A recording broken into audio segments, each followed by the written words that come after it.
makanannya itu begitu enak. Saya kira chef dia termasuk dia dari Terengganu, jadi sedap. Meski.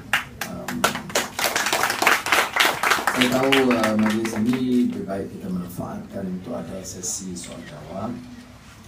Boleh jadi yang ada di semua yang pakar-pakar konsultan macam-macam ni. Jadi masa ini nak bagi pandangan dan idea. Jadi saya akan dengar. Cuma saya nak berikan tekanan dalam satu isu pokok. Why are we clamoring for change?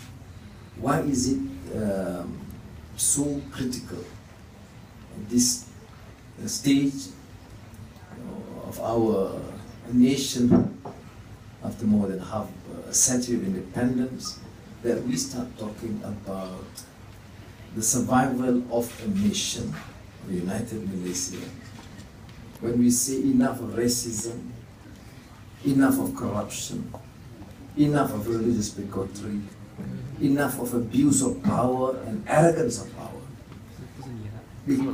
Precisely because we're not talking about an alternative system. We're not just talking about an alternative government or party power.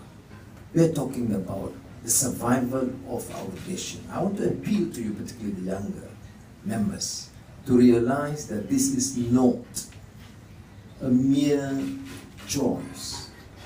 With the country, I'm a Malay. I'm a proud Malay in the sense that I value our heritage. I want Malaysians to enhance the level of proficiency of the Malay language.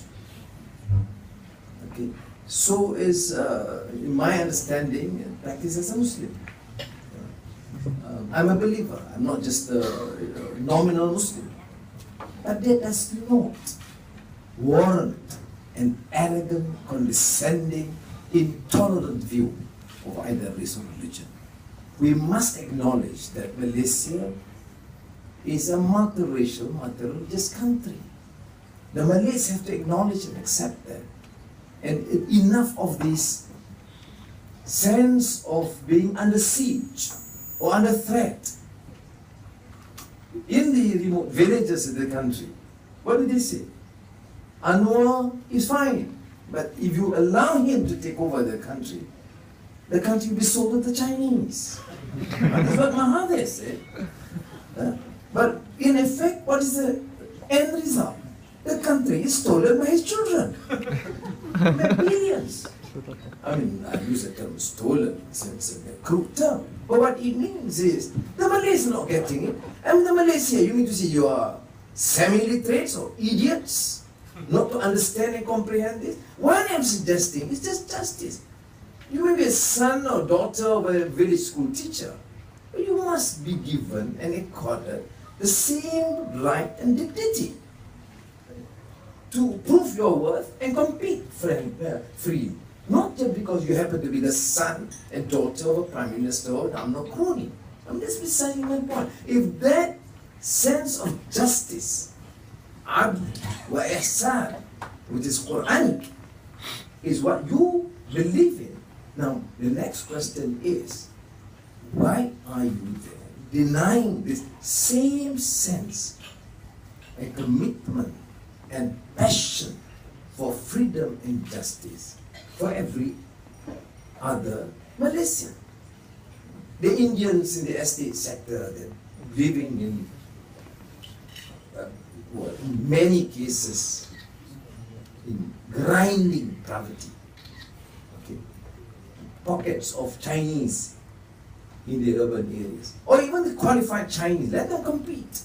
Why deny? Is the country so helpless, so poor, that we have to then select a few and condemn the rest? I mean, this is, to me, and I believe to many Malaysians, I mean, I'm not preaching anything, because despite the fact that we did not have access to the net and media, not 1 minute of airtime on the television, or, of course not Putusan, the Star, the Straits Times, or, but still, we managed to garner more than 52% of the votes. It's not small.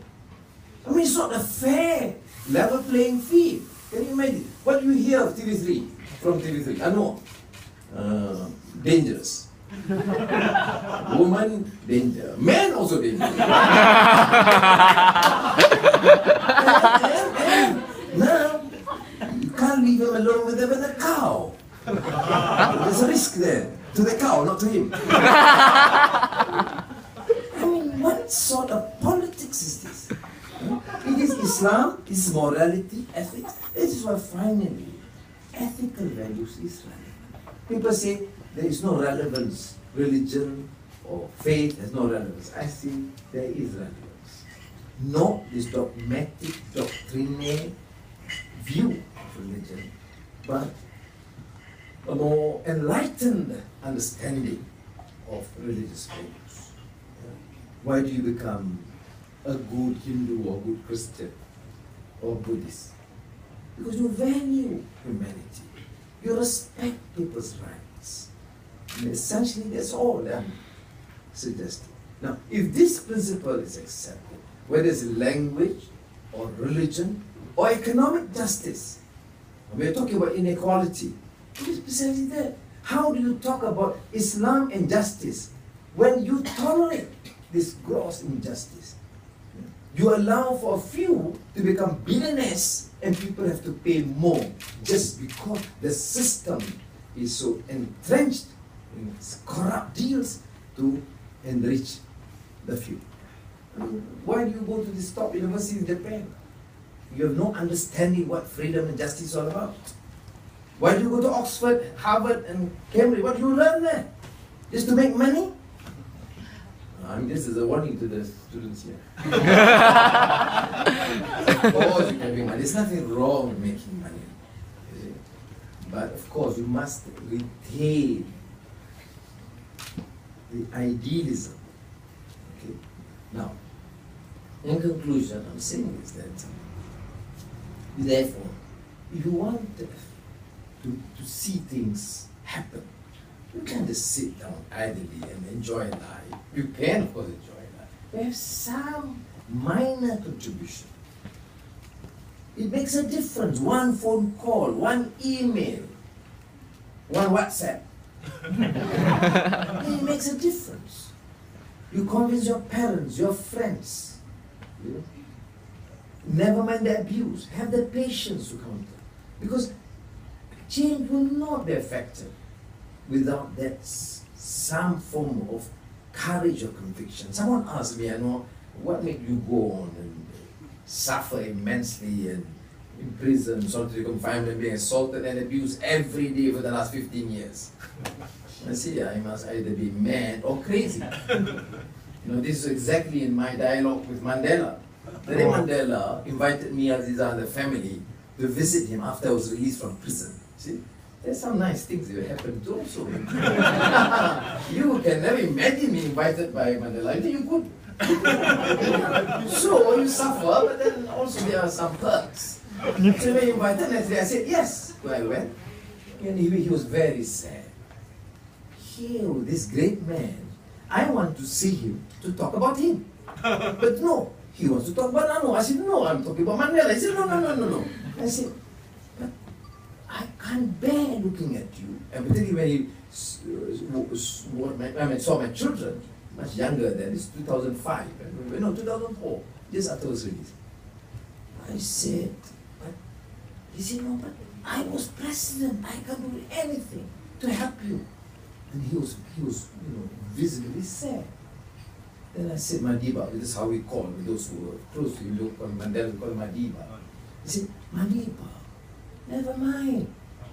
Mine was a short walk to freedom. You know, his autobiography was a long walk to freedom. 27 years. Mine 6 plus 2, 8 rotten years. 8 years. 6 years of solitary confinement. And then of course he laughed. He said, but still, he's still imprisonment, he's still suffering, not to you, to Aziza and the children. So he said, I do, people say, but again, it's interesting, this man has very strong and very emotional in a sense, sentimental. particularly when he saw the children. Had I been there with him, then we would probably talk some other thing. But when he saw the children, he tends to be a bit more sentimental, more emotional. So he said to me, I don't know, Anwar, probably we are mad or crazy. That's how it came about. I said, Madiba, please, I beg your pardon. Mad for sure we are not. Crazy, I'm certain we are. So, well, I'm not suggesting we'll all be crazy. But the extra effort will make a difference. Extra ringgit, extra email, call. You must not allow this what do you call apathy to creep you. Politicians, sama saja. Many people say, what do you mean sama? If I want to get the billions, you think I'm stupid? I'm smarter than most ministers. With due respect. Yeah, I can make billions.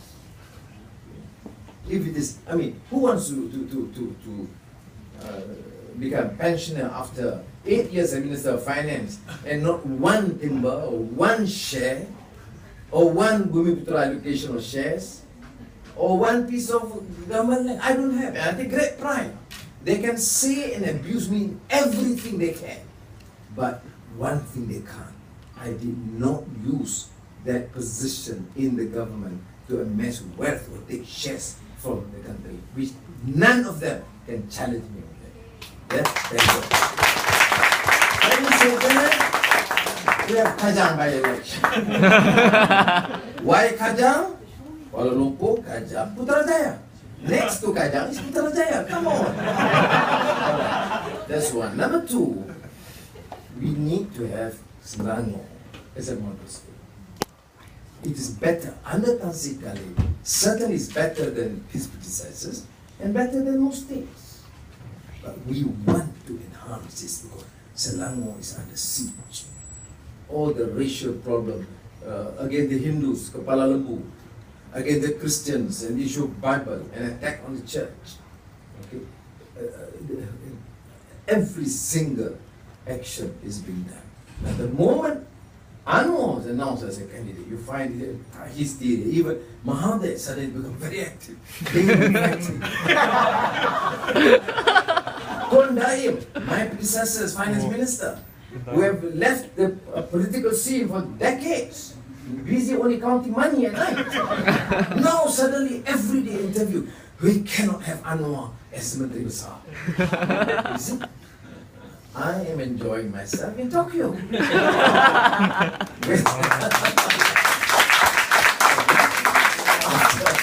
After being denied entry, I thought, sure, you have a lot of influence in Tokyo. You did not have. No, but it's okay. It's some process. But finally, of course, I'm able to enter. I'm given, in fact, my colleague would know, we did not even queue, you know that? We just zoom straight in. Yeah, so ada benefitnya. Lain kali ada datang, tak payah queue. So both, the last time tak payah queue, masuk, tak boleh masuk, tunggu balik. Kali ni pun tak payah queue, terus masuk. So anyway, thank you very much, but remember, my parting words tadi, that you must be a difference. Yeah? Melayu ke Cina ke India doesn't make a difference. Semua kita kena ambil satu tindakan sekecil mana pun. Tiada maaf bagimu kalau negeri sudah jadi corrupt, kalau pimpinan begitu angkuh, kalau negara itu tidak terurus dan kita yang terdidik tidak ambil peduli sama sekali.